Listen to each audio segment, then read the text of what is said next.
நீங்க ஆக்சுவலா நீங்க யூடியூப் கூட இவ்வளவு கான்சென்ட்ரேட் பண்ண மாட்டீங்க போல இருக்கு. என்ன பத்தி எடுக்கிறதுல மட்டும் இவ்வளவு கான்சென்ட்ரேட் பண்றீங்க. என்ன எதுல இருக்கே சொன்னீங்களே, என்ன எதுல இருக்கீங்க?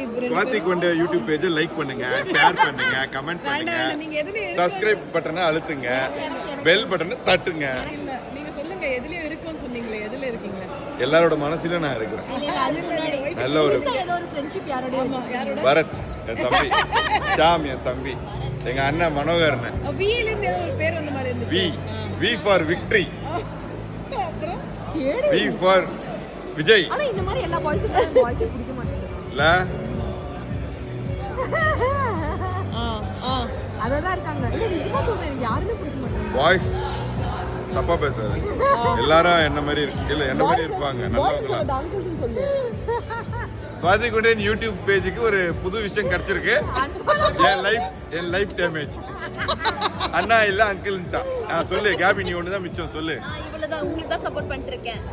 4 மாசம் கழிச்சு உங்களை வச்சு கான்டென்ட் பண்றானு இல்ல போட்டு அத போட்டுட்டு அண்ணா உங்களால பூ மட்டும் தான் மேல போட முடியும், கல் தூக்கி போட முடியுமாண்ணா?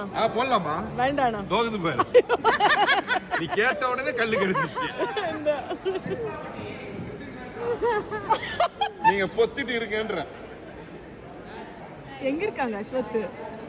யா ஸ்வாதி கொண்ட ஐயோ எடிட்.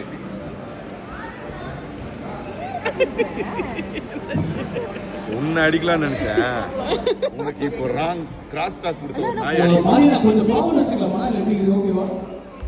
இந்த பொசிஷன் ஐயோ போகாதுன்னு நினைச்சேன். போயிடுச்சு. பாதி தனியா போய் விழுந்து கிடக்குது. என்ன வேற வார சொல்லுவானுங்க.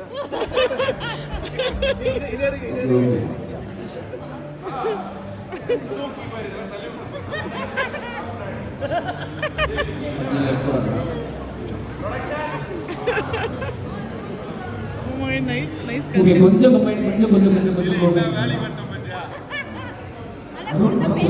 Okay, thank you for watching. 4 months கழிச்சு வர பாருங்க.